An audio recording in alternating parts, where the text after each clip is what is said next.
Okay, so welcome to the deep dive. Today we are diving into something pretty fundamental, really, when it comes to health, and that's the whole balance between acidity and alkalinity in our bodies. Yeah. So we're going to really explore how the foods that we choose to eat and our lifestyle choices hmm can actually impact this balance within our bodies and what that might mean for our health in the long run. Right. So I'm really excited to have you here to break all of this down for us because we've got a lot of material to go through today. Yeah, it's an interesting topic. It is. And pretty complex too Yeah. when you start getting into it. Yeah. And it's one of those things that people throw around a lot.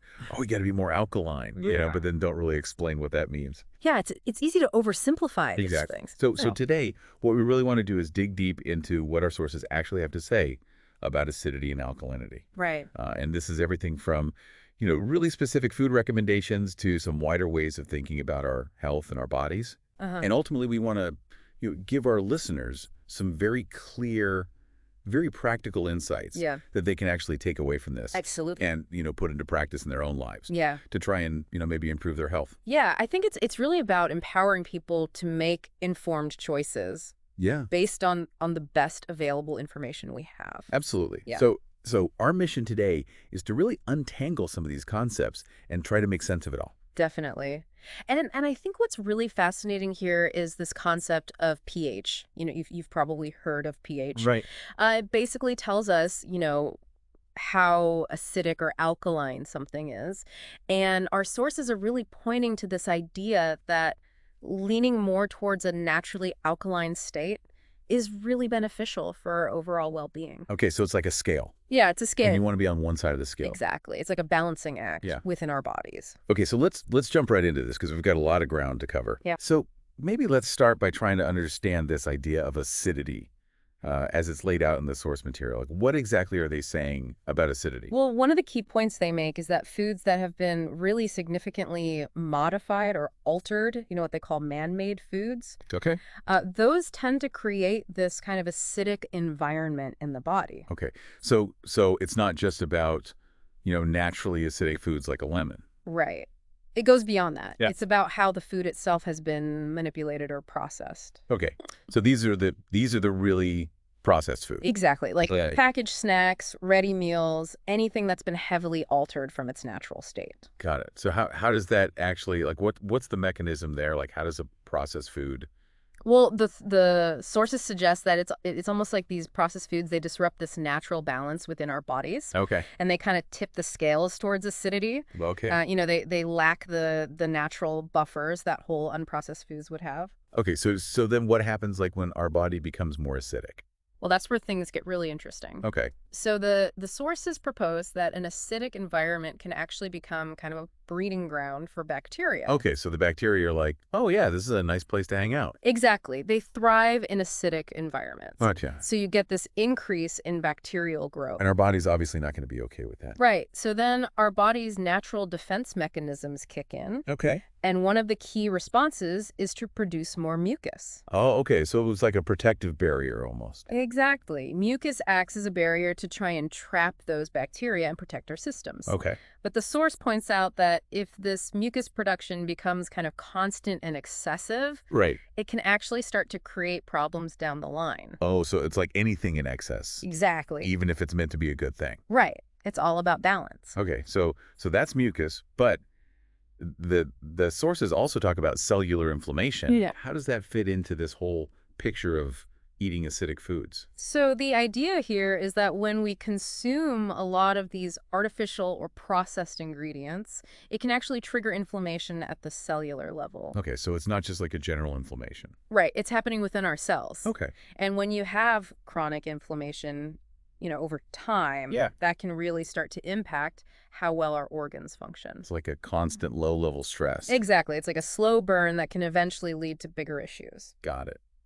So basically all this is saying is that if we're eating a lot of processed foods and creating this acidic environment in our body, it's not doing us any favors. Right. Okay, so that's the acidity side of things. Uh-huh. Let's flip the coin and talk about alkalinity Okay. and what the source refers to as God's food, which is an interesting way to put it. Yeah, it's a very specific way of looking at it. Yeah, so what exactly are they talking about when they say God's food? Well, they define alkaline foods as fruits, plants, herbs, and vegetables that were, present at the very beginning of creation. Okay, so this is like the Garden of Eden kind of idea. Exactly. It's about those foods that exist in their natural state, untouched by human intervention.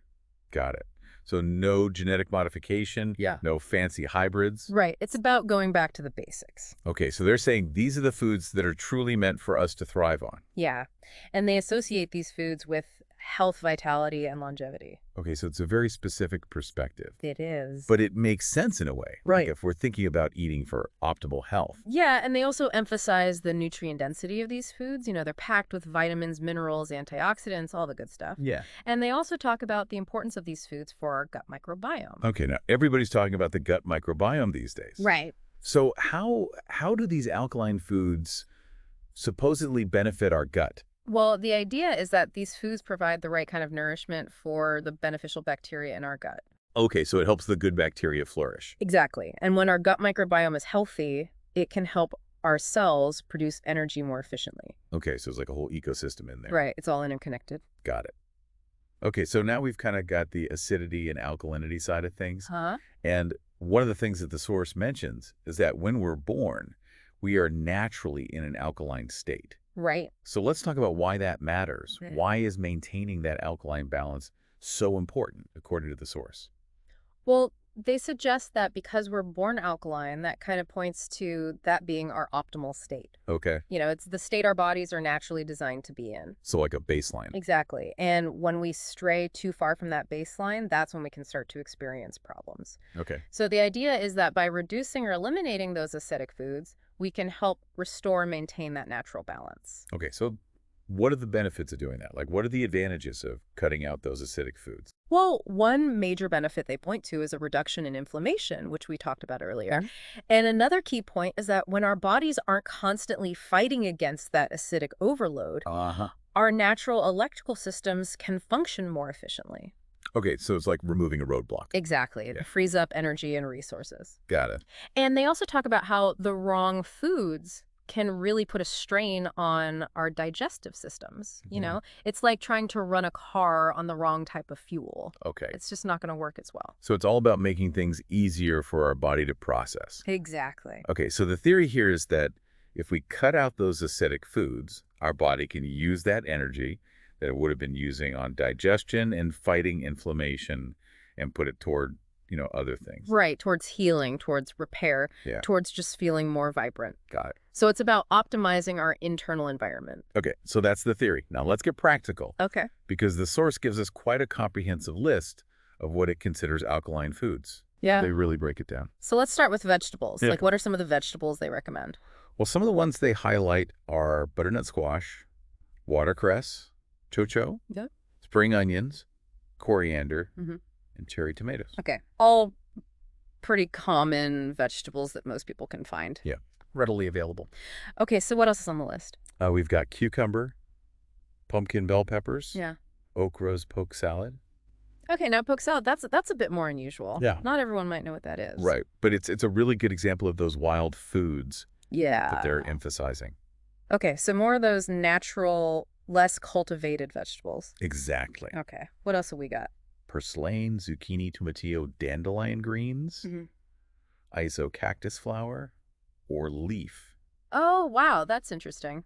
Yeah. That's not something you see in the supermarket every day. Right. Okay. Lettuce, specifically excluding iceberg lettuce, Okay. avocado, and turnip green. Okay, so quite a diverse mix of vegetables there. Yeah. Okay, now what about grains? What do they say about grains? Well, they recommend rifonio, spelt kamut, quinoa, wild rice, Okay. teff, and amaranth. So more of those ancient grains. Right, the less processed varieties. Yeah. And noticeably absent are things like wheat or refined grains. Okay, so that's something to consider if people are thinking about, following this kind of approach. Yeah. Okay, now let's move on to oils, Okay. because those are an important part of our diet as well. Yeah. So what kind of oils do they classify as alkaline? So they list coconut oil, olive oil, avocado oil, grapeseed oil, hemp seed oil, and sesame oil. Okay. But there's an interesting caveat here. Okay. They specifically say not to use coconut oil and olive oil for cooking. Oh, really? Why is that? They don't go into too much detail, but it seems like they're concerned about the effects of heat on those oils. Okay, so maybe they think it alters their properties. Yeah, potentially, or creates harmful compounds. Got it. So it's best to use those oils raw. Okay, good to know. Uh-huh. Now let's talk about fruit, Okay. because that's, the sweeter side of things. Yeah. So what kind of fruits make it onto their alkaline list?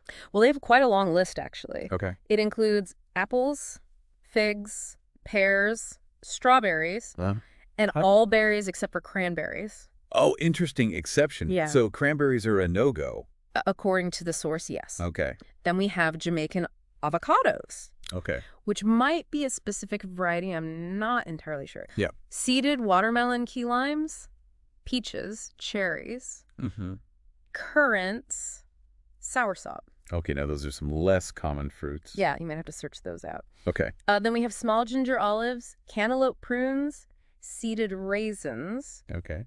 tamarind prickly pears, Oh, wow. dates, and seeded oranges. Okay, so there's a recurring theme here with the seeds. Yeah, They keep mentioning seeded fruits. right. It seems like they're emphasizing the importance of consuming the whole fruit. Yeah, in its natural form. Exactly. Okay, what about mushrooms? Any Right. mushrooms on the list? Yes. They list chestnut mushrooms, oyster mushrooms, and reishi mushrooms. Okay. Reishi mushrooms are really interesting. They're often used medicinally, Yeah. so it's cool to see them included here. And what about seasonings? Can we add some flavor to these alkaline dishes? Absolutely. Okay.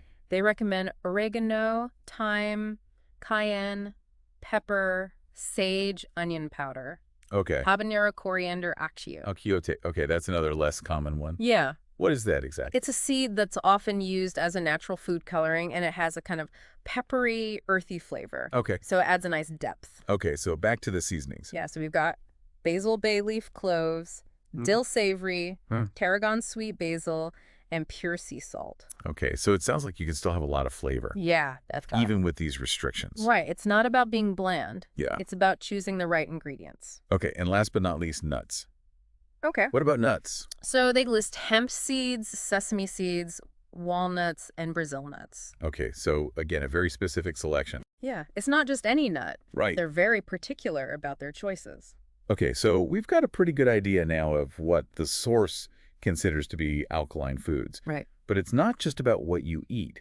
It's also about how you eat. Right. They have some specific guidelines for that. Yeah, so let's dive into that because I think that's really interesting. Like, how can we actually optimize the way we eat to maximize the benefits of these foods? Well, one of their big things is chewing. Chewing. Yeah. They really emphasize chewing your food thoroughly. Okay, like how thoroughly are we talking here? They say until it reaches a liquid consistency.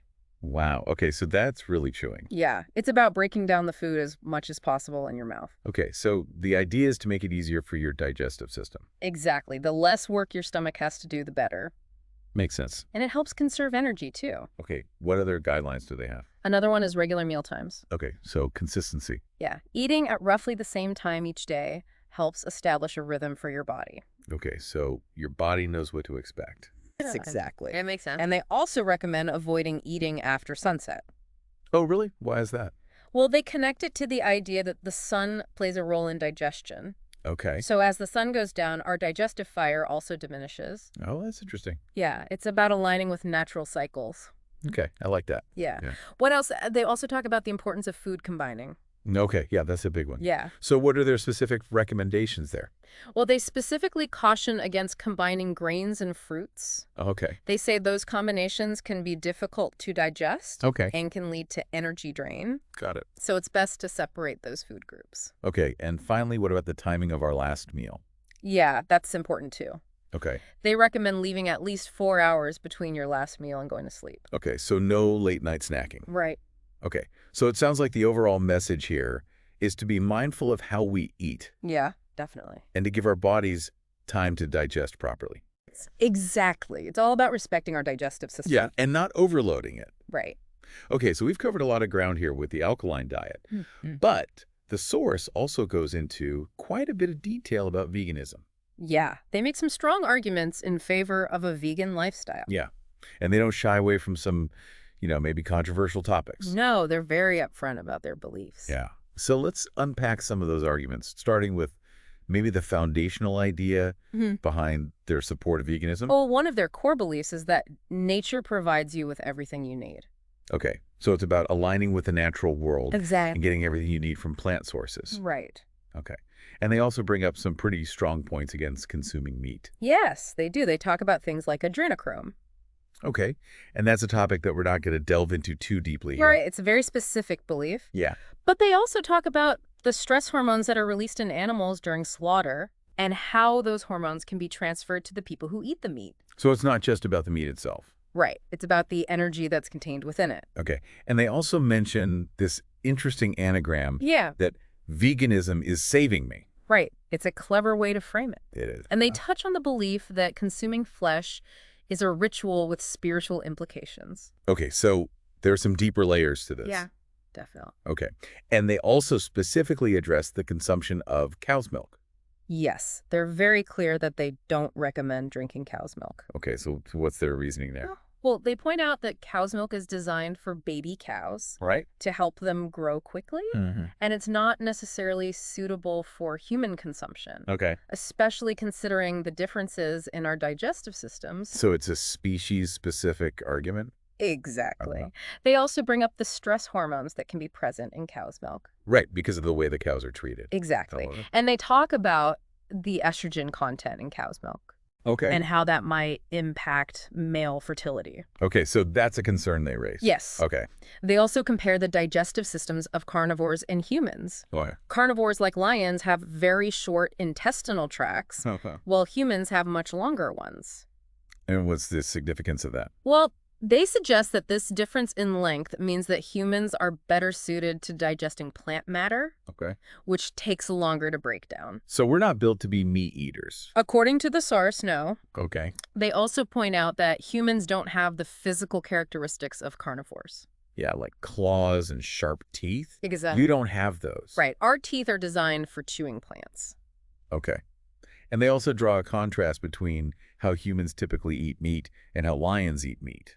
Yes, they point out that humans tend to eat meat that's been processed and cooked, often with lots of added seasonings and flavors. Yeah, very different from a lion eating a fresh kill. Exactly. And they raise the question of why humans would try to mimic carnivores when we're clearly not designed to eat like that. Okay, interesting point. Yeah. And then they also bring up the topic of parasites. Yes, that's a big one for them. Okay, so what's their take on parasites? Well, they're concerned about the potential for parasites to be present in meat, Okay. especially in dead flesh. Mm-hmm. And they mentioned Dr. Sebi, who claimed that over 80% of diseases are linked to parasites. Wow, that's a huge percentage. It is. And they even suggest that some of our cravings for unhealthy foods could be driven by parasites. Oh, wow, that's a thought-provoking idea. Yeah, it kind of takes away the blame from the individual. Like, it's not me, it's the parasite. Right. Okay. They also introduced this concept of you are what you eat. Okay, I've heard that before. Yeah. But how do they apply it specifically to this argument? Well, they say that every living being has certain inherent qualities. Okay. They call them celestial virtues. And when we consume the flesh of those beings, we take on those qualities. Okay, so it's not just about the physical nutrients. Right. It's about the energy that's transferred. Okay. So if you eat chicken, for example, Mhm. you're taking on some of the chicken's qualities. Okay, that's a very different way of looking at things. It is. Okay, and finally, they touch on this idea of cellular transformation. Yes. So how does that relate to their argument for veganism? Well, they say that our bodies are constantly renewing themselves. Right. Almost every cell in our body is replaced within about 90 days, Wow. and those new cells are built from the food we eat. Okay. So their logic is that if we're eating dead flesh, Uh-huh. which lacks life force and electrical energy, Okay. then those new cells are going to be weaker. Okay. Whereas if we're eating vibrant living foods, Mm-hmm. like fruits and vegetables, Yeah. then our new cells are going to be stronger. Okay, so it's like giving your body the best possible building blocks. Sure. Okay, so that's quite a comprehensive argument for veganism. Yeah, they really cover a lot of ground. Okay, so now let's move on to this idea of psychological warfare in food marketing. Okay. Because I think this is something that a lot of people don't even realize is happening. Right, it's very subtle. Yeah. Yeah. So what are some of the tactics that this source highlights? Well, they talk about the language that's used to market unhealthy foods, Okay. like calling animal flesh meat Yeah. or fermented milk cheese or processed pig flesh ham. Okay. It's all about making it sound more palatable. Yeah, it's distancing us from the reality of what we're actually eating. Exactly. Okay. They also point out the use of small fonts and cluttered layouts on ingredient lists. Oh, yeah, I've noticed that. Yeah, it makes it really hard to see what's actually in the food. Right. It's deliberate obfuscation, Okay. and then there's the use of positive imagery on packaging. Oh, yeah, like pictures of fruits and vegetables. Exactly, Yeah. even if the product itself is full of sugar and artificial ingredients. Right, it's misleading. Yeah, it's creating a false sense of health. Okay. And they also talk about the targeting of children. Yes, that's a big one. Okay. They use cartoon characters and bright colors Uh-huh. to appeal to kids Right. and create those early associations with unhealthy foods. Yeah, it's starting them off on the wrong foot. Exactly. And they're very susceptible at that age. Right. Their subconscious minds are very impressionable. Okay, so it's really important to be aware of these tactics. Absolutely. So we can make informed choices. Right. Okay, now let's shift gears a bit and talk about this concept of the body as an electrical machine, which is a really interesting way to look at things. Yeah, it is. So how does the source explain this concept? Well, they start by talking about how certain elements in our body, like sodium, potassium, calcium, and magnesium, they carry electrical charges. Okay. And these charged particles or ions, Mhm. they're essential for creating electrical activity within our cells. Okay, so it's like our cells are little batteries. Yeah. In a way, yes. Okay. And they talk about how the nervous system operates through electrical signals. Right. And how individual cells can conduct electricity. Okay, so basically our whole body is electrical. That's the idea. Wow. And they say that the body needs a sufficient electrical charge to function optimally. Okay, so where does that charge come from? Well, they point to the sun Okay. as the source of this electrical energy. Okay. They say that plants essentially capture and store this energy from the sun. Oh. And when we eat those plants, Uh-huh. we're taking in that stored electrical energy. Okay, so we're like solar panels. In a way, yes. Okay. And they even suggest that our nourishment comes not just from the physical matter of food, Uh-huh. but also from these etheric vibrations and bioelectric charges that are present in the food. Okay, so it's a more holistic view of nutrition. Exactly. Okay. Now, speaking of electrical energy, Yeah. the source also talks about the importance of grounding, Yes. which is also known as earthing. Right. So what exactly is grounding? Well, it's basically about connecting directly with the Earth's surface. Okay, so like walking barefoot on the grass. Exactly. Or touching soil or sand. Okay, and why is that beneficial? Well, the Earth has its own natural electromagnetic field, Mm-hmm. and it's electrically conductive. Okay. So when we connect with the Earth, Mhm. we're essentially tapping into that energy. Okay. And the source claims that this can have a number of benefits. Like what? They say it can reduce inflammation, improve sleep quality, relieve pain, Mm-hmm. reduce stress, enhance mood, increase energy levels, Okay. and even boost the immune system. Wow. So those are some pretty big claims. They are. Do they have any evidence to support those claims? Well, they show some visual evidence of improved red blood cell surface charge after grounding Right. and reduced inflammation. Okay, so it's like the blood is flowing more freely. Exactly. Okay, and how much grounding do they recommend? They say at least 10 minutes a day, but they Right. even mention grounding beds. Grounding beds. Yeah, they're beds with metal lace sheets that connect to the earth through a copper wire. Wow, that's commitment. It is. Okay. They also point out that the rubber soles on our shoes actually insulate us from the earth's energy. Oh, really? So we're constantly disconnected. In a way, yes. Wow. So they suggest wearing wooden shoes or shoes with metal components Okay. if you want to ground while you're walking. Okay, so there are ways to work around it. Yeah. And they also talk about how grounding can strengthen our own human energy field. Yes. And this is something that's often talked about in more esoteric circles. Right. So how does this source describe the human energy field? Well, they say it acts like a protective shield against energy-borne diseases. Okay. And they say that when our cellular electromagnetic fields are weakened, Uh-huh. it weakens our overall energy field Okay. and makes us more susceptible to illness. Okay, so it's like we're more vulnerable. Exactly. Okay. And they say that the typical circumference of the human energy field is about 4 to 5 meters. Okay. But it can extend up to 9 meters in Yeah. people with really strong energy fields. Wow, so it's like a bubble around us. Yeah. Okay, now let's talk about toxins, because the source gives some really specific advice on how to avoid toxins in our everyday environment. Yeah, they're big on reducing our toxic load. Okay, so where do we start? Well, they say to avoid using plastic chopping boards Okay. because they can release microplastics into our food. Okay. So they recommend using wood instead. Okay, simple swap. Yeah. What else? They also say to avoid non-stick pans. Okay, the ones with Teflon. Yeah, because those can leach harmful chemicals into our food. Okay. So stainless steel is a better option. Okay. They also warn against using air fresheners Oh, yeah. because those are full of synthetic chemicals Okay. that can disrupt our hormones and damage our lungs. Got it. And they say to avoid aluminum cans because of the BPA lining. Right. And to generally reduce our consumption of canned foods and drinks Okay. and anything stored in plastic bottles.